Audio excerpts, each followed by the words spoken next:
दोस्तों, पिछले 1.5 महीने से पूरी दुनिया की सांसें अटकी हुई थी। 28 फरवरी 2026 एक ऐसी डेट जिसने मिडिल ईस्ट का नक्शा हिलाकर रख दिया। यूएस और इजराइल ने मिलकर ईरान पर सबसे बड़ा अटैक किया, जिसे उन्होंने ऑपरेशन एपिक फ्यूरी का नाम दिया। एक तरफ आग और तबाही और दूसरी तरफ अप्रैल के स्टार्टिंग में एक सीज फायर की खबर। लेकिन सबसे बड़ी सवाल जो आज सब पूछ रहे हैं कि क्या सच में वॉर इज ओवर? क्या वॉर खत्म हो चुका है? काफी लोगों को लग रहा है कि अब सब नॉर्मल हो जाएगा, स्टॉक मार्केट और क्रिप्टो करेंसी रिकवरी कर जाएंगे और ग्लोबल ऑयल प्राइसेस नीचे आएंगे। लेकिन वेट, रियलिटी बिल्कुल अलग है। आज की लेटेस्ट जियोपॉलिटिकल अपडेट सुनकर आपके होश उड़ जाएंगे। आग अभी बुझी नहीं है, बल्कि गल्फ ऑफ ओमान और स्ट्रेट ऑफ हॉर्मुज में और बुरी तरह भड़क चुकी है।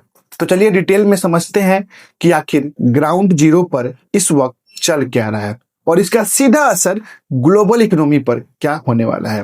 वेलकम बैक टू माली हंस। दोस्तों, करंट सिचुएशन को समझने के लिए थोड़ा फ्लैशबैक में चलते हैं। बात जो है वो 28 फरवरी 2026 को की है, जब यूएस और इजराइल फोर्सेस ने ज्वाइंट स्ट्राइक लॉन्च की। पहले 12 घंटों में लगभग 900 से ज्यादा स्ट्राइक किए गए।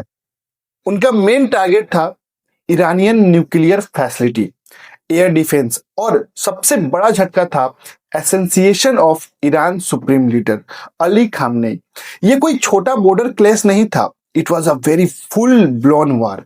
इसके बाद ईरान कैसे चुप बैठता? बात आखिर ईगो की आ गई थी, बात किसी खोने की हो गई थी, किसी अपने की खोने की। ईरान ने मैसिव रिटेलिएशन किया और उन्होंने 100 ऑफ ड्रोन्स और बैलिस्टिक मिसाइल लॉन्च किए। उन्होंने सिर्फ इजराइल पर ही नहीं, बल्कि मिडिल ईस्ट में जितने भी यूएस मिलिट्री बेसिस थे, जैसे कि बहरीन, कतर, कुवैत और यूएई में, उन सब पर अटैक कर दिया।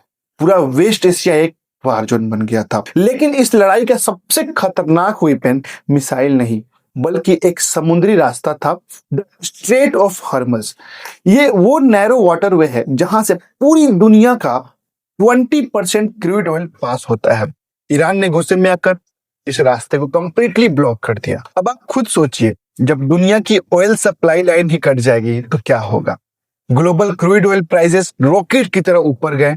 दुनिया भर के स्टॉक मार्केट में भारी पैनिक सेलिंग आई और क्रिप्टो मार्केट में हैवी लिक्विडेशन देखने को मिले।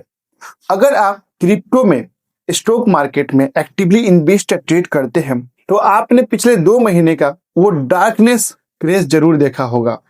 यहाँ लड़ाई सिर्फ बॉर्डर्स पर नहीं लड़ी जा रही है, इसमें डायरेक्टली ग्लोबल इकोनॉमी को हिला दिया है। अब तक की इस वॉर की वजह से $270 बिलियन से ज्यादा का डायरेक्ट इकोनॉमिकली डैमेज हो चुका है। अब फास्ट फॉरवर्ड करते हैं, अप्रैल के पहले हफ्ते में 7 से 8 अप्रैल के आसपास पाकिस्तान और चाइना की मीडिएशन से यूएस और ईरान के बीच एक 2 वीक का टेम्परेरी सीज फायर साइन हुआ। मार्केट थोड़ा रिलैक्स हुआ और लोगों ने चैन की सांस ली। उसके थोड़े दिन बाद 16 अप्रैल को इजराइल और लेबनान में ईरान बैक्ड ग्रुप हिजबुल्लाह के बीच भी एक टेम्परेरी ट्रस्ट हो गया। ऐसा लगने लगा कि डिप्लोमेटिकली अब सब ठीक हो जाएगा। यूएस प्रेसिडेंट डोनाल्ड ट्रंप ने नेगोशिएटर को पाकिस्तान भी भेजा ताकि पीसफुल डील हो सके। परमानेंटली इस डील को बनाने के लिए उन्होंने बहुत कोशिश की, लेकिन सबको लगा चलो वॉर इज फाइनली ओवर। पर दोस्तों, जियोपॉलिटिकल गेम इतनी आसानी से एंड कहाँ होने वाली थी। अब आते हैं आज की सबसे फ्रेश और डेंजरस न्यूज पर। आज जब हम यहाँ बात कर रहे हैं, यानी कि 20 अप्रैल 2026 को सीज फायर के वक्त लगभग खत्म हो रहा है और पिछले 48 घंटों में टेंशन दोबारा एक्सट्रीम पर चली गई है।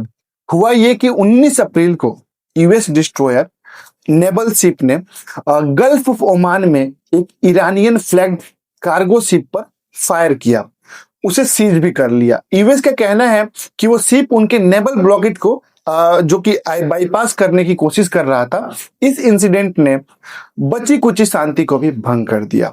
इसका जवाब में ईरान ने क्या किया आप समझ सकते हैं। उन्होंने स्ट्रेट ऑफ हॉर्मुज को जो थोड़ा ओपन किया था उसको फिर से फुल्ली क्लोज कर दिया।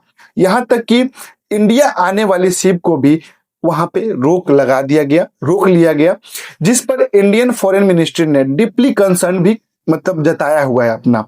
ईरान की मिलिट्री ने खुलेआम वार्न किया है कि यूएस की आर्म पायरेसी को बहुत जल्द और भयानक जवाब देंगी। और वो जो पीस टॉक पाकिस्तान में होने वाली थी, ईरान की स्टेट मीडिया ने क्लियर कर दिया है कि तेहरान का अब यूएस के साथ किसी भी डिप्लोमेटिक टेबल पर बैठने का कोई प्लान नहीं है। दूसरी तरफ हिजबुल्लाह ने भी क्लियर कर दिया है सीज फायर वन साइडेड नहीं होगा और उनके हाथ अभी भी ट्रिगर पर है। ओके, सिचुएशन पहले से भी ज्यादा अनप्रेडिक्टेबल हो चुकी है, काफी ज्यादा वोलेटाइल हो चुकी है। जब तक स्ट्रेट ऑफ हॉर्मज पूरी तरह से ओपन नहीं होता, दोनों देशों की नेवीज पीछे नहीं हटाई जाएगी। तब तक ग्लोबल इंटेबिलिटी बनी रहेगी। As a investor, as a trader या एक जनरल ऑब्जर्वर के रूप में आपको मार्केट की इस आने वाली अनसर्टेनिटी के लिए मेंटली और फाइनेंशियली रेडी रहना चाहिए।